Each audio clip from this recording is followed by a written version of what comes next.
And the mission really is the same as what it was 70 years ago. 1, to produce life-enriching events for all Hoosiers. 2, to drive positive community impact. And 3, to celebrate the spirit and legacy of the Indy 500. Welcome back to Innovate or Evaporate, where we explore the relentless pace of change and the innovators who drive it. I'm your host, Toph Day. If you've ever wondered what it takes to manage a city preparing for 500,000 people at a single event, this episode is for you. Our guest today isn't just a CEO. He's a master of high-stakes community building and relational leadership. From his roots at the Pacer Sports and Entertainment Group to scaling the Boilermaker Alliance and co-founding Edge Mentoring, he has spent his career proving one vital thesis: relationships move at the speed of trust. We are going to learn about the blueprint for scale, discovering how he oversees 30-plus events and programs that impact over 500,000 people on race day. We are going to dive into the Innovate or Evaporate mindset and hear how his organization stays relevant in a rapidly changing world while honoring a 70-year legacy. We are going to learn about leadership under pressure, the secrets for building connective tissue between organizations and communities to drive massive economic and social impact. Whether you're a startup founder looking to build a brand that lasts, in the corporate world, navigating multiple decision makers, educating our next generation, or setting policy to grow the economy for everyone, his insights on trust, influence, and innovation are pure gold. Dave Neff, welcome to the show. Wow, Toph, thank you. It's an honor to be on with you. I'm so fired up about this. And when I was thinking about this episode, by the way, I'm sporting. This is the first time I've done this. Yeah, I love it. A little throwback jersey. You're in costume today. Yes, yeah. The Pennzoil team, Elio Castroneves. I think it goes back to originally to Johnny Rutherford, Rick Mears in like 1980 and maybe 88 when they won their races. And then Elio in like 2014 and 16. So this is the first time I've ever done it. So I thought, hey, I'm going to break this jersey out and represent. That's great. Maybe Elio gets number 5 this year. We'll see. Sets a record. That's right. So when I was thinking about this podcast, and we were super excited to do this before race day, right? Uh-huh. As you recently took over the 500 Festival as the CEO. What number CEO are you at the 500 Festival? I think I'm the 5th out of 70 years. So it's not a job that comes open very often. So it's a tremendous honor. Yeah, I just started January 1st. So it's my first full season, as we call it, at the festival and the gig, but loving it. That's awesome.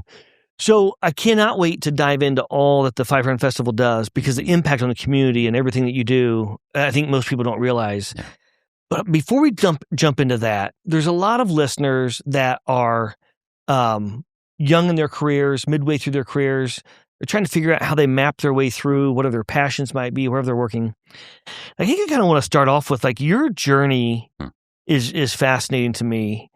And like you were at the Pacers and you did sales at the Pacers, and then you went to several other organizations, but the Boilermaker Alliance, you're the CEO there, and then the 500 Festival. So I want to back up real quick. Let's go to the beginning.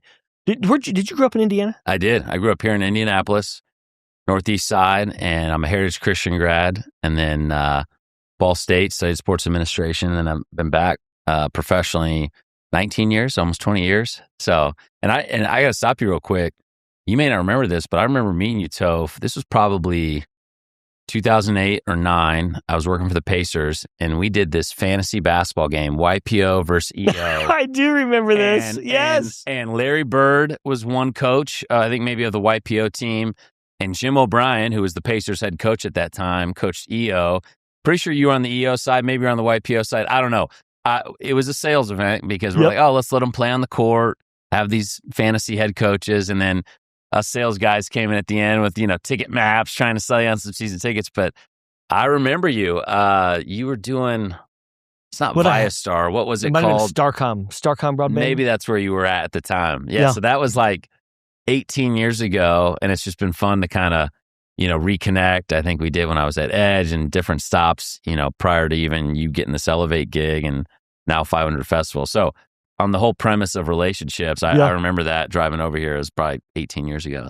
So I think you guys sold a ton of tickets that day. We did, if I remember correctly.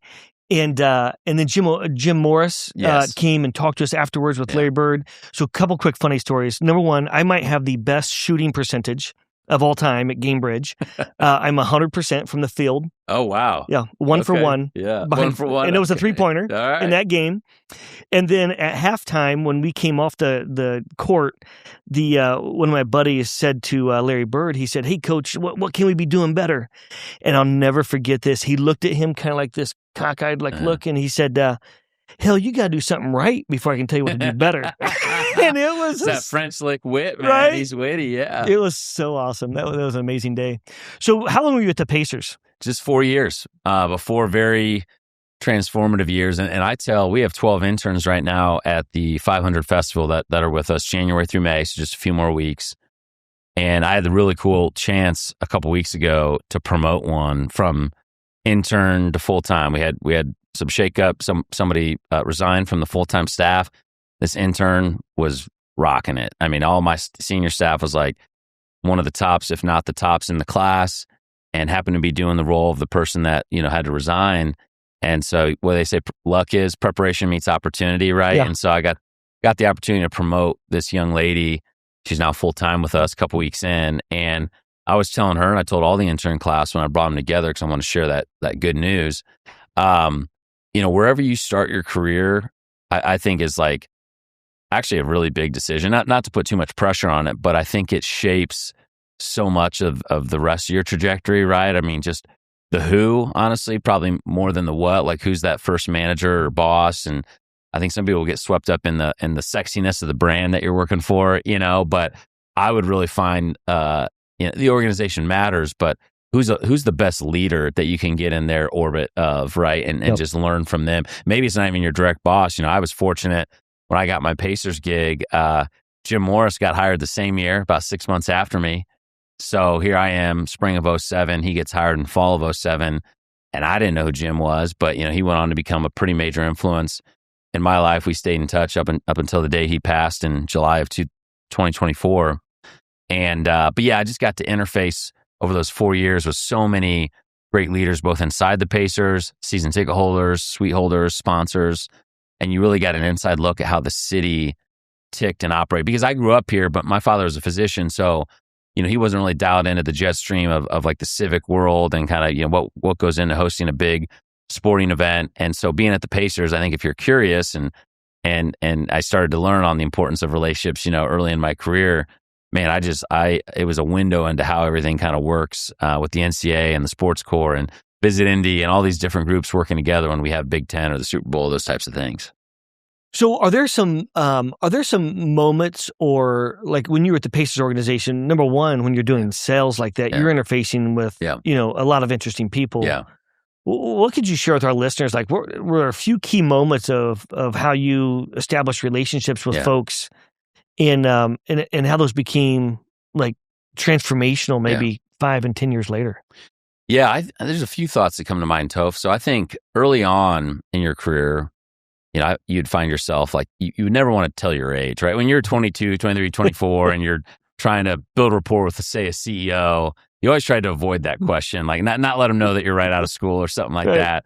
But honestly, the more reps I got, and you're interfacing with a lot of different personalities, and we're in the Midwest, right? So for the most part, I think people are friendly, warm, nice. Not everyone, right? So you have to pick up a little bit of like, not being a chameleon, but how do you mirror people to a degree? Like, stay true to who you are, but like, hey, if this person doesn't like a lot of small talk and they're just like, let's get to the chase, like in and out, like, okay, I can roll that way, versus somebody that wants me to ask them about their kids and the latest vacation they went on. And I think over time, an observation, maybe a bit of a tactic that I employed was, if I learned to suppress the need to talk about myself and just kind of ask a follow-on question, or, hey, tell me more about that experience, like it really would endear people to you, right? Because I think our natural tendency as humans is, you tell me about something you did over the weekend, I come back with something I did over the weekend, right? And it's just like, you're not trying to one up, but that's just kind of how we act as human beings. And so I think I learned early on, if I could listen 80-90% of a conversation and talk 10 or 20%, generally I was learning more about that individual, why they have tickets, how they spend their free time. And then it was funny, even back in 08, 09, the moment I could get their cell phone and get on a texting relationship, I knew I'd broken through, right? Versus like, you're locked in. And this back when, we had the phone desk or phones at the desk, you're smiling and dialing. I mean, yeah, we had emails and all that. I'm not that old, but when I could get someone's cell phone and text with them, I knew I'd kind of broken through, and that, we were on a relationship that was well on the way to building trust. When did you get involved in Edge? And let's talk a little bit about Edge and what Edge is, what Edge mentoring is. When did you get involved in that? And what are some of the things that you've learned through that process, and maybe some success stories that came out of that in relationship building? So again, all roads lead back to the Pacers. And it was in 2008 or 9, year or two into my career. I transitioned out of like ticket sales, ticket services into selling suites. Now, this was a couple years after the Mouse at the Palace, and Reggie had retired, and the 08-09 recession. Colts had just won a Super Bowl, which was fantastic for the Colts, but couple that with the recession, there's a lot of people out there saying, hey, we have Pacers and Colts tickets, but we're tightening the belt, and so we're going to drop our Pacers tickets because here the Colts are Super Bowl champs, right? So it was lean times for the Pacers. So by no means were suites flying off the shelf back during that time. But I again, the art of selling a suite or a big sponsorship, so much of it is relational and getting to the decision maker, and a bit emotional, right? Like creating an experience where they want to buy in and support regardless of the record of the team or anything like that.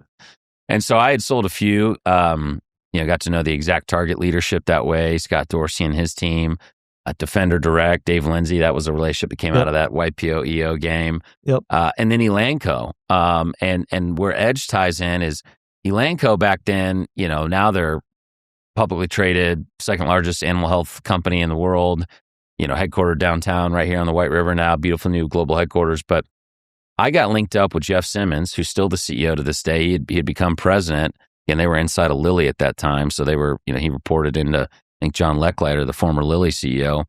But nobody really talked a lot about this animal health business that was inside the human pharma business of Lilly. And so as I was getting to know Jeff, ultimately sold them on a suite, but he said, hey, I've started this mentoring group. And it was outside of work, outside of like church. It was just like twice a month, we get on a Zoom call or Skype call back then and have just sort of an hour-long conversation. So it wasn't one-to-one. It was Jeff was mentoring a group of 20-somethings. And so he said, I've been doing it for a year with 3 guys, all in their early to mid-20s, and we're looking to add a few more. Would you be interested? So I think Jeff, maybe for whatever reason, saw something in me. And, I always say in mentoring relationships, there has to be chemistry, right? Like who I think is a great mentor may not be somebody that you jive with, and that's okay. And so I think both parties kind of need to be leaning in. And so at that time, I'm 24, single. Here I've got a pretty successful CEO offering me to be part of this group. And again, I always left our conversations energized. I was like, I got to I'll make the time, right? 2 hours a month to be part of this. And what I appreciated about Edge back then, this is before it was like an organization, it was just kind of an organic thing that Jeff had started, is always left those hour-long calls like with my cup filled up, right? We weren't just talking about career success and how to climb the ladder as fast as you can. It was, personal sort of development, right? Relationships. Some guys were dating seriously or getting engaged. And I remember when the first guy had their first kid in the group, right? And so, in your 20s and early 30s, you're making all these like life decisions that do shape your trajectory, right? Am I going to move cities for a job and switch industries or whatever, all these things. And so I think it was sort of this third space is what we called it, where you could have kind of just big picture, whole life development conversations. I think sometimes we silo those of like, hey, I talk about work over here, I talk about personal development here. And so that was in 2009. I was in the group for 4 years. We did a couple vision trips went to Kenya in 2011, went to Haiti in 2013 with that group of guys.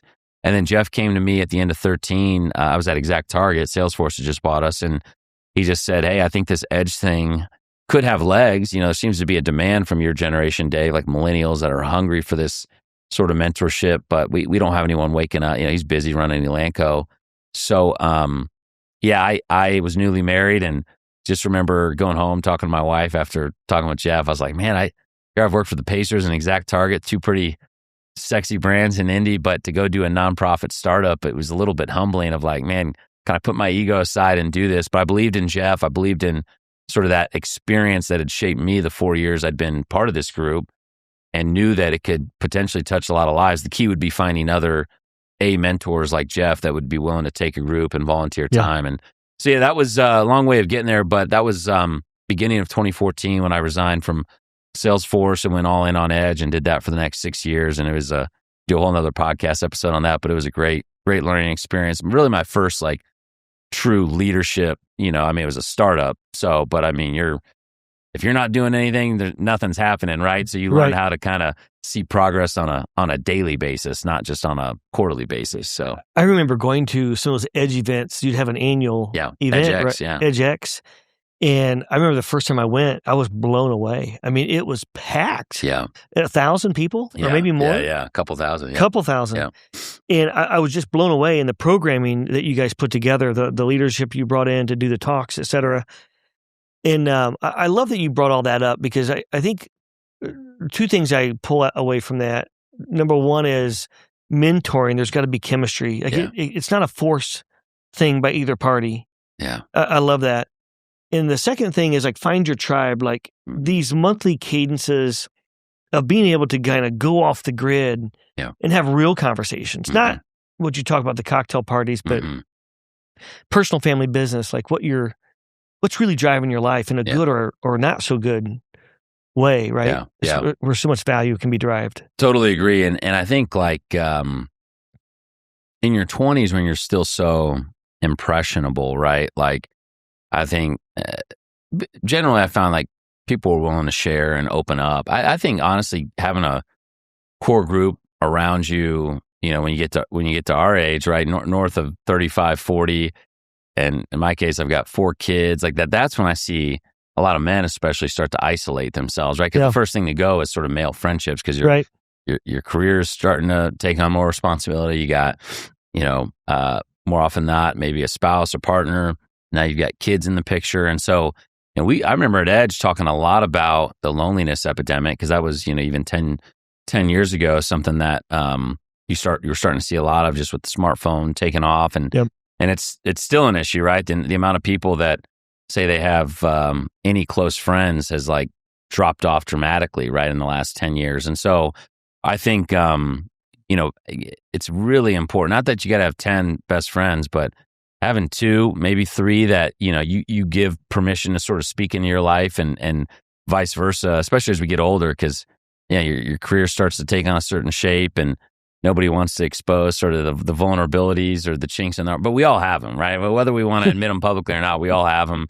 And I had a mentor telling me once, not Jeff, different one in my life, just, are you aware of the landmines in your life? Like, what are those things? And they could be different for each of us of like, this is a temptation perhaps over here, but like, at least I'm self-aware to know, like, I'm not going to put myself in those situations, right? Because now I got a lot at stake. Maybe at 23, I didn't have a whole lot at stake, but you've got a family and all these other things. And so, just having some of those honest self-evaluation conversations in comfort of sort of a trusted group of friends. So let's go to the next couple stepping stones then on how you got to the 500 Festival. You led the Boilermaker Alliance. That was a brand new organization, right, to set up with all the proliferation of NIL and how that's going to unfold.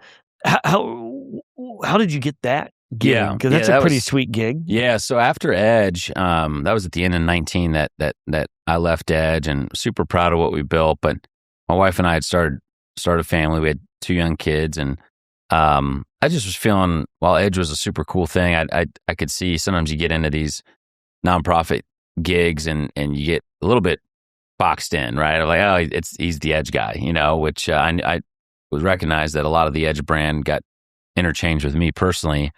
And so I was really feeling kind of called to get back into the private sector. And, my whole career, even now, it's kind of been, some people are like, are you a for-profit guy or a nonprofit guy? I don't really like that question because I think at the end of the day, and I know you can relate with this, like you still got to have a vision. Right. You got to fire a team. You got to have money in the bank. At the end of the day, it's really just like a tax code difference, right? Vision, cash in the bank, and right butts in the right seats. Yep, right? exactly. It applies to any of it. Yeah. So I had a unique opportunity to go work with I had a bunch of corporate partners at Edge. It was part of our revenue model, and JDA Worldwide, Prolific, the parent company led by Brad Bembo. they were interested in bringing me on as a chief revenue officer. So I did that for 4 years. That was right before COVID. So a couple years during COVID and a couple years after. And it was great. I mean, Brad Benbow, to this day, I give him a lot of credit. Tremendous leader, the CEO there, great guy. Saw something in me, allowed me to kind of jump back into the private sector at a C-suite level, which I hadn't been in before. We were, $75 million business when I started. I think we got up to just over $100 million. And so that was a great experience. But, the way the NIL, the Purdue opportunity came around, again, all leads back to relationships. An executive recruiter that I happen to know pretty well here in Indy had reached out one fall, and it was like September of 2023. So, college football had just started, and it was like a Saturday. I remember sitting at home, and he just texted me, "Hey, any interest in managing Purdue's NIL?" And, the sports business, I mean, that's my first love. That's what my undergrad was in, sports administration. And while the Pacers obviously was that, and really my role at Exact Target I was our global sports marketing manager. That was, still in that world. I'd sort of spent almost a decade, between Edge and Prolific, not really directly working in sports. So when I got the text, I was intrigued, right? Of hey, this is sort of a sports-oriented role. I didn't go to Purdue, but I think incredibly highly of the brand, especially after the Daniels decade at that time. And NIL was still in its infancy, right? And as you know, with this podcast, Innovate or Evaporate, like sometimes getting in on the ground floor of things is where you'll see it's chaos, right? But like if you can get in, learn it, understand it better than most, who knows what opportunities come from it, right? So I did what I always advise people to do. Like I had a good gig, but I was like, yeah, I'll have some conversations, and so started talking to the board of the Boilermaker Alliance. So they had a guy before me who was purely volunteer, did a great job, Jeff McKean, getting it off the ground. But he had to go back to his law practice. So now they were at a point where they wanted to bring on like their first true paid, CEO, small team, just a couple people. And so one thing led to another. That fall, I talked to the board, and then ultimately I had to talk to the AD and the chair of Purdue University, Mike Berghoff, at the time. Those conversations went well, and I started in December of 23 in the midst of the football transfer portal. No better way to learn, baptism by fire, baby. But yeah, I did that for 2 years. Again, could be another podcast episode, but 4 months in, we went to the Final Four, on the back of Zach Edey. I mean, that was his senior year, and came up against a tough UConn team, so lost in the championship. But what an experience it was, and then helped raise some of the capital to bring that team back, keep that team intact for their senior year. Football, we had a bit of a different experience. It was tough. We had to let Purdue let the football coach go after his second season. Just a tough year, and then we brought in Barry Odom, who's there now. And so I did a lot with those two sports, given those are the revenue generating sports. And that's what funds a lot of the other athletic programs. But we also raised some money for women's volleyball, women's basketball, some of the golf and tennis programs there.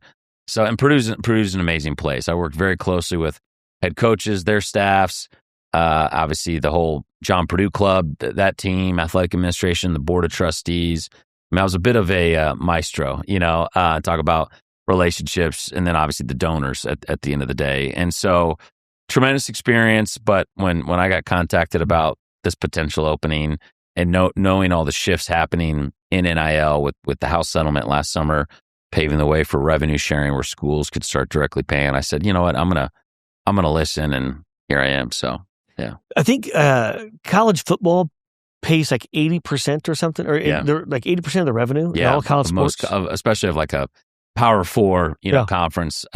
Football, regardless of their Alabama or their team that's been down, they're probably 75-80% of revenue of the whole entire college athletic department. Yeah, it's pretty amazing. Hi, I'm Mayor Chris Jensen. Innovation doesn't always start where you expect.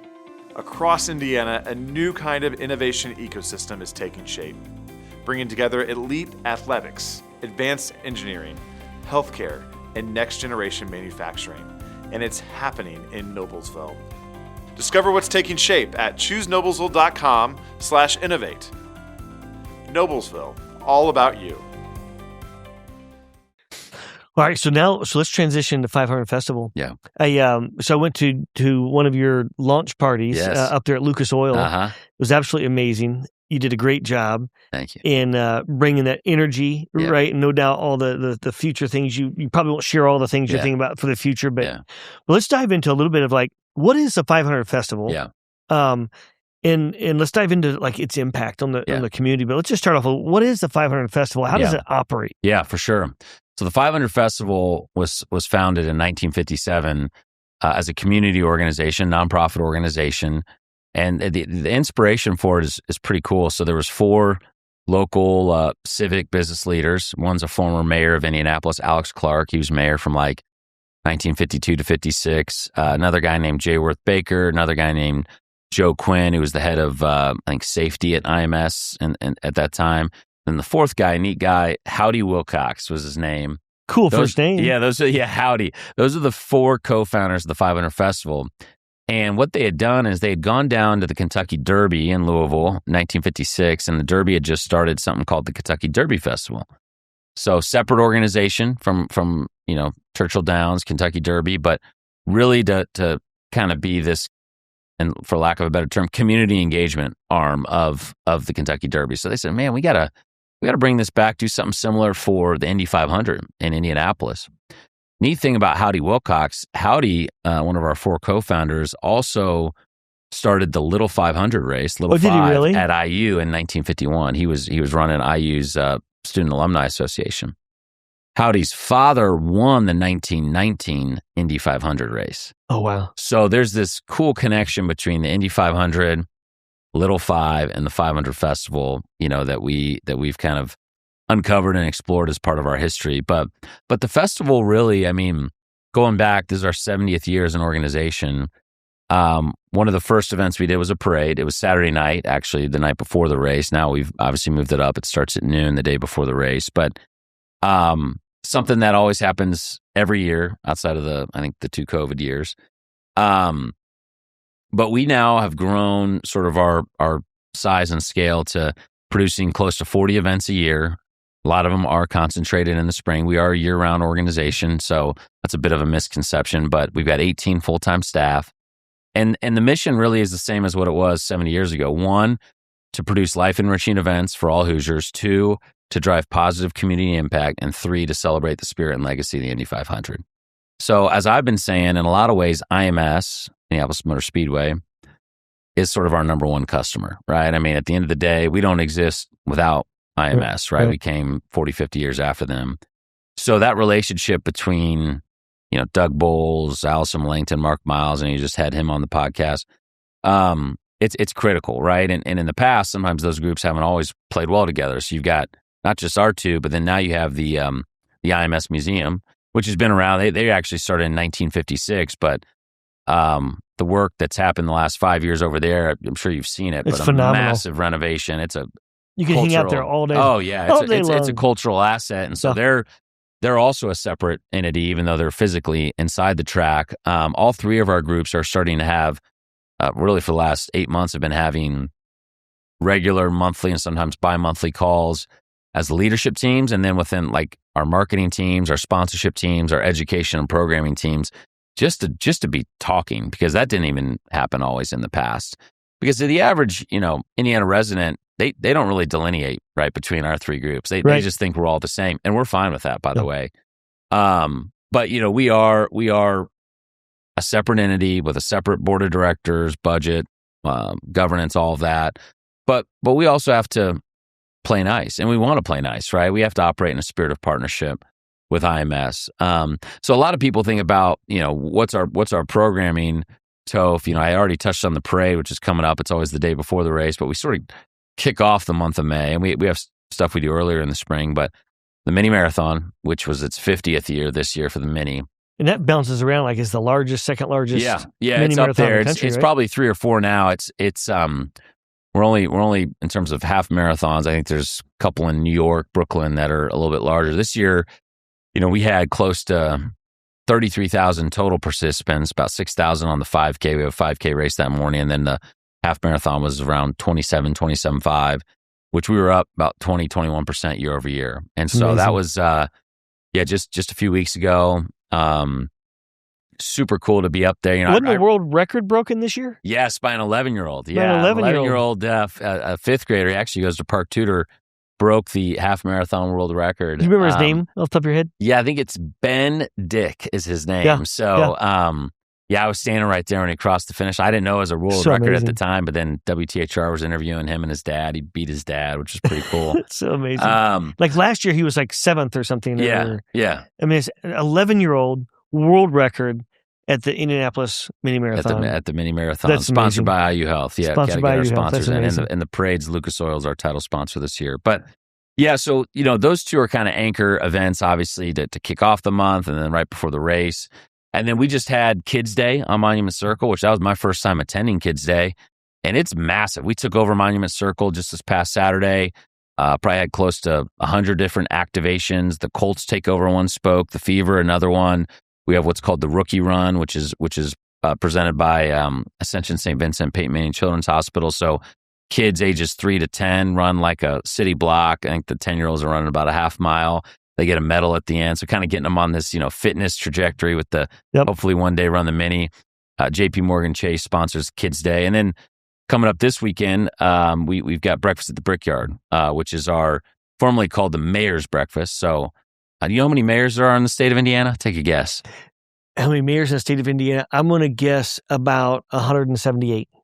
It's a good guess. Yeah, because we got 92 counties. We actually have 122 mayors. 122. And we're going to have, I think, 86 of them at this breakfast on Saturday. So about 1,000 people come out to this. The Princesses, 500 Festival Princesses, which is our program, will be at it. All the mayors, a lot of corporate representation at the tables. We'll have some guest speakers.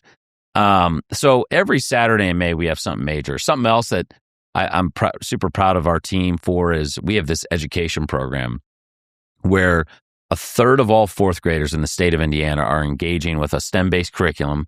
And then in the months of March and April, they're either in March, we do mobile trips where we'll take an Indy car and some different stations around like driver nutrition, what do drivers wear, the history of the motor speedway. And I went to one at Fortville Elementary just to see it this past March. And our team puts on, I think, 10, 12 days of mobile trips where we're going all around the state. I'm talking Elkhart, Burns, Southern Indiana.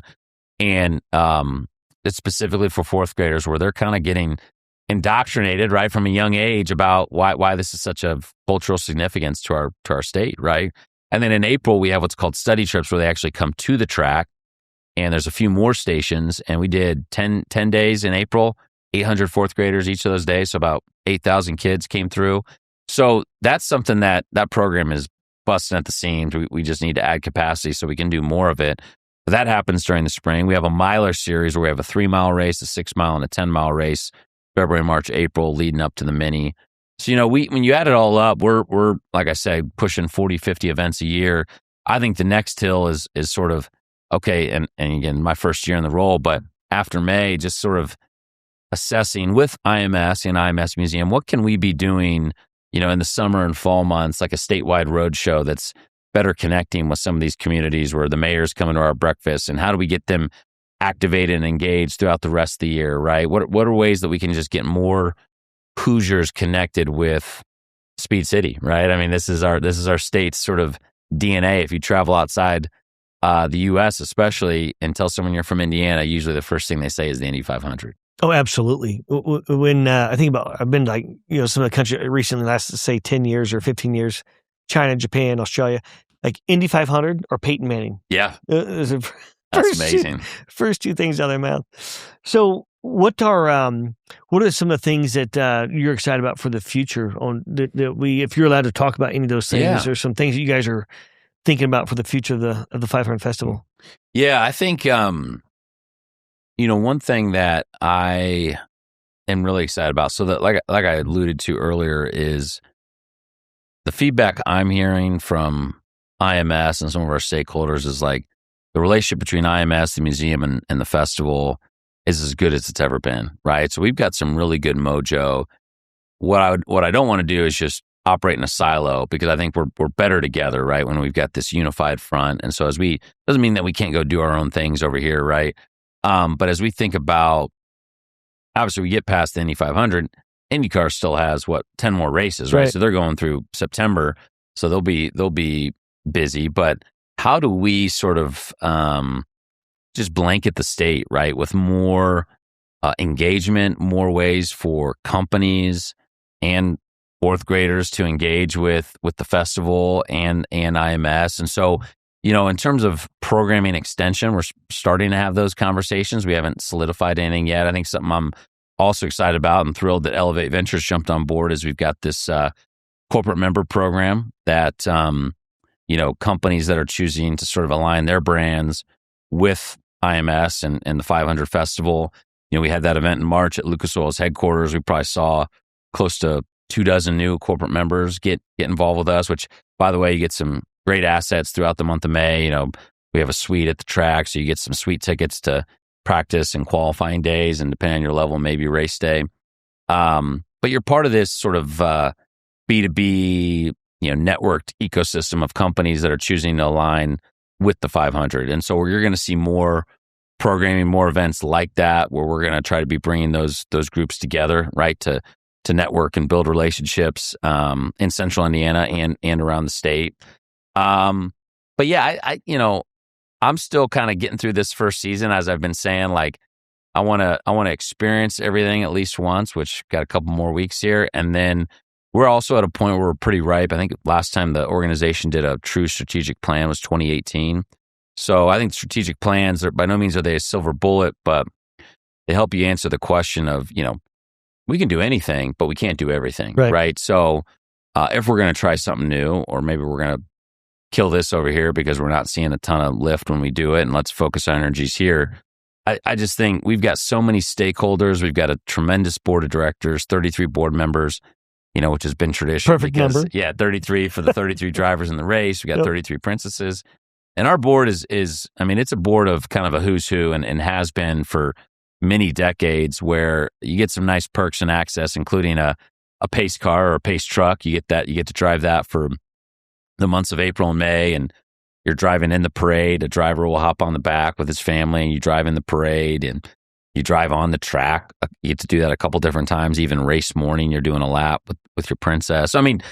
Some pretty cool experiences, and generally board members are on our board for 6 years. And so I've had many board members tell me, both past and present, they've built just lifelong friendships with other, not just board members, but couples, because our board is a kind of a spouse's board or significant others board. So you get to bring your spouse to a lot of the events that we're doing, like on race day. It's not just the 33, it's 33 plus one that are in our suite. And so, you're just doing some pretty cool experiences together, right? That people that have been off our board for a long time still want to stay connected to us just because of those experiences. So, and then we have our foundation board. So we have the festival, which is C4, Foundation's 501c3. And so that's about another 20 board members that have all served with us on the board in the past and want to stay connected to the foundation. And we use the foundation to help underwrite our education program, our Princess program. It's sort of, in the leadership development arm. Some of our fitness initiatives, right, when it comes to Kids Fit and Rookie Run. So yeah. That's amazing. Yeah.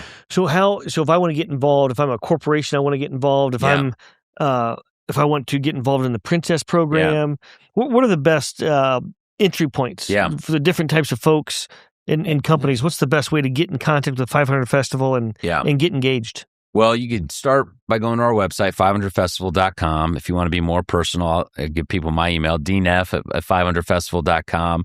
Shoot me a note. That is something I hadn't touched on yet. We've got a volunteer army of 2,000 plus volunteers. Wow. I think we had about 900 helping us the day of the Mini, another 500 at the Expo, which was the 2 days leading up to the Mini at the convention center, where you come get your race packet and all of that.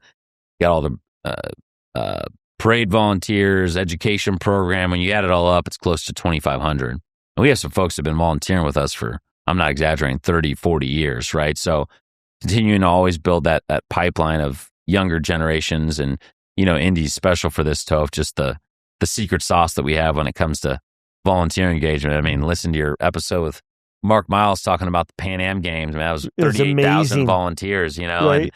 And so it's kind of cool because I connected these dots of, I've been involved with the Sports Corps for a while, started volunteering with them in college, and, they came along in 1979. We started in 1957. So in a lot of ways, the 500 Festival, while it was a bit more niche, we sort of, I think we're an early forerunner of this whole volunteer engagement. And then 22 years later, Sports Corps comes along as the first sports commission in the country, and obviously they've got a tremendous volunteer base that touches a lot of different events. So I would say, go to our website, 500festival.com, shoot me a note, dneff@500festival.com.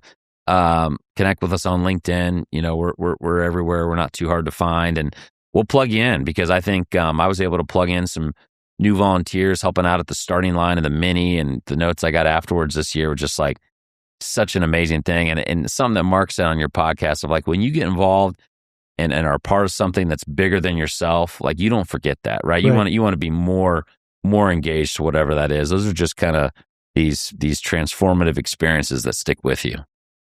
I remember years ago, I was one of the years I volunteered for the Final Four, and I showed up, and they're giving out assignments, and they give me the assignment to go pick up I think it was the president of the CEO of the NCAA at the time, his daughter, who was in college, that was flying in for the Final Four.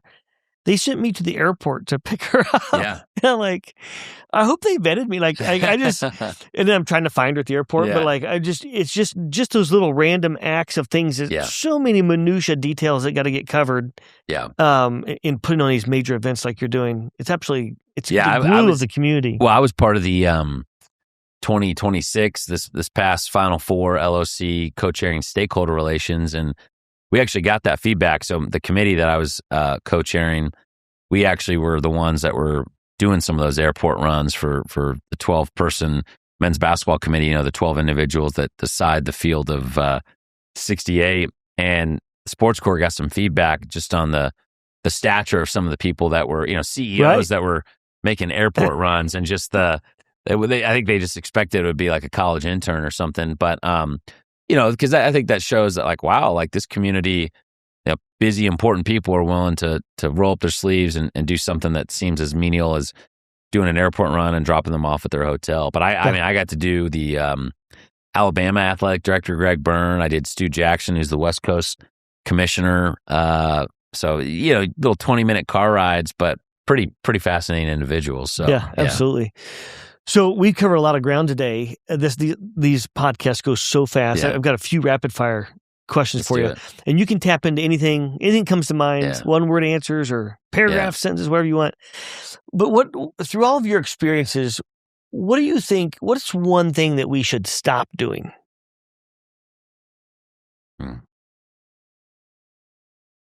One thing we should stop doing. You can also flip it on its head, and it could be one thing that we should start doing. Mm-hmm. One thing that we should start doing, and I've given this advice out to young people. People think is a bit of a secret sauce for me, Toph, but generally when I meet with people, I make a little note in their Outlook contact, and I date it, and I put like a couple key facts from that conversation. It's not to be creepy, but it's to be like, if I don't see this person for 6 months, I can then go back to that in 6 months, and I'll remember that Toph's son is Lincoln. He just graduated from Zionsville, and he's going to University of Kentucky. Like, it's just kind of having that extra care and intentionality, right? And I think sometimes that's lost in today's scrolling, and just we're all can be zombies, staring at our phones, moving around. Just do that extra little 5 minutes. And people do it. Don't get me wrong. I'm not saying nobody else does it, but I think just to start doing that, and you'd be amazed at kind of how the world starts to open up to you, and how relationships do start to accelerate, and that trust starts to build much more quickly. I absolutely love that. In full transparency, I've been meaning to do that for many, many years, and I still don't do it today. It's a muscle. You got to develop it. Like, I think it's easy to do it in bursts. People do it for a few days, and then you kind of get off the rock, but I think it is a muscle, and I'm not perfect at it by any means. And I don't try to, it can sound a little OCD. So I give myself grace on it, but I've just found, like, when you do that, I've been doing it for a long time now, like, it does start to compound like anything else. Right. Yeah. So you've been in a lot of different roles that you had to be very innovative, and you're always kind of reimagining yourself, those around you. What is one habit or like thought process or concept, but what is something that you think leads to the best ability to disrupt or innovate ourselves or our organizations or those around us? Yeah. you have to be willing to take feedback, like constructive feedback. And I've found with my generation, I'm an older millennial and younger, we're not always great at that, right? We don't like to be told stuff that maybe we're not great at, or stuff where we're coming up short, and it's a little bit feelings based at times.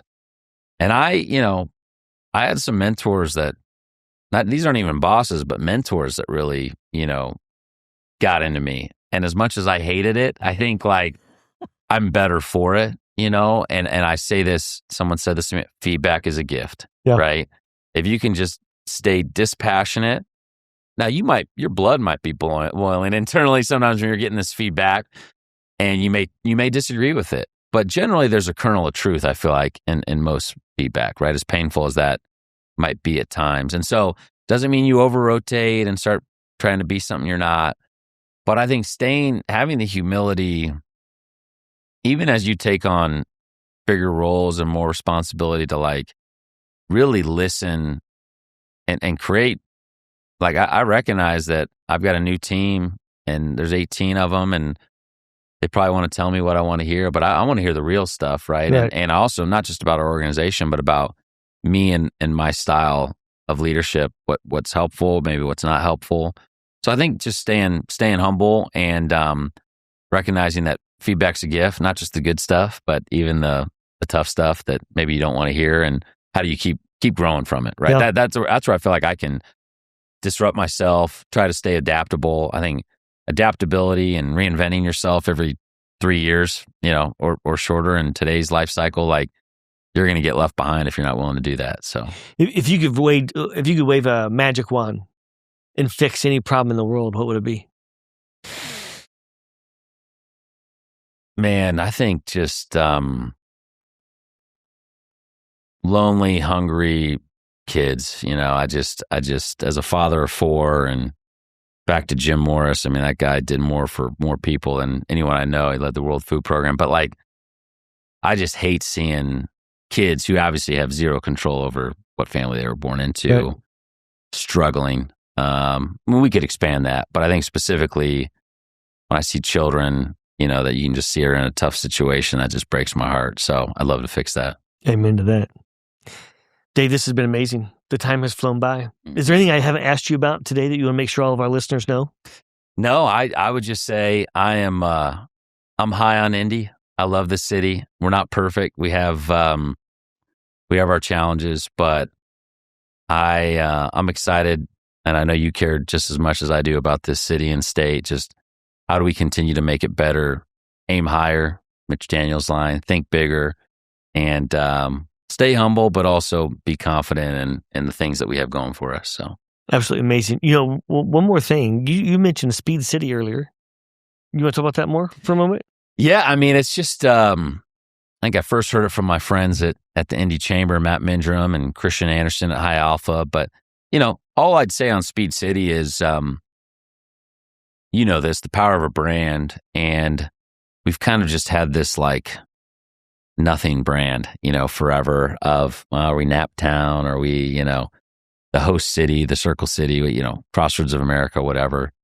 And there does seem to be something, and I'm not just saying this because I'm in this role now, but that speed, it's inherent in our DNA, as Christian Anderson would say, in terms of the automotive, history that's here with the Duesenberg and the Stutz and Marlin Wasp and all the, that used to be a big part of Indy's identity in the early 1900s. But it's not just about racing, right? I think the speed to a high quality of life, right? You can have a pretty exceptional life here at a relatively young age. It might take decades to get to in a major metropolitan area. Speed of relationships, we can get things done pretty quickly here. It's generally a pretty business-friendly environment, right? So, I just think it's time to plant the flag and own it. And I'm probably never going to get perfect 100% consensus, but Speed City feels pretty authentic to our DNA. It's interesting. There's a story out there about Nashville with Music City. And I should probably read up this a little bit more to even be worthy of talking about it. But the short story is there was a lot of consternation about that. And a lot of people are like, music, like, what do you mean? Like, nobody's going to latch onto that. Country music, maybe it's too polarizing, or there's only something certain percentage of the population that listens to country music, the rest don't, et cetera. And then you look at what that brand, for that city has done. So I think it's a very interesting concept, and speed can get applied to a lot of things, Yes. right? To your point. Yeah. Starting a business, relationships, all these things you just mentioned, it can apply to so many things. And for all we know, we live once, right? Yeah. And so the faster we can get to authenticity, the better maybe we all could be. So Amen. it's amazing. Right. So reaching out to 500 Festival, where do people go? 500festival.com. Connect with us there. We're on all the socials, LinkedIn, Instagram. Team does a great job. So reach out. Awesome. Dave Neff, the new CEO of 500 Festival. Thank you so much for joining Innovate or Evaporate. I know you're going to take it to even new heights with that 70-year legacy. Congratulations. Well, it's been an honor. Thanks for having me on, Toph. Absolutely. All right. Until next time, we'll see you soon on Innovate or Evaporate.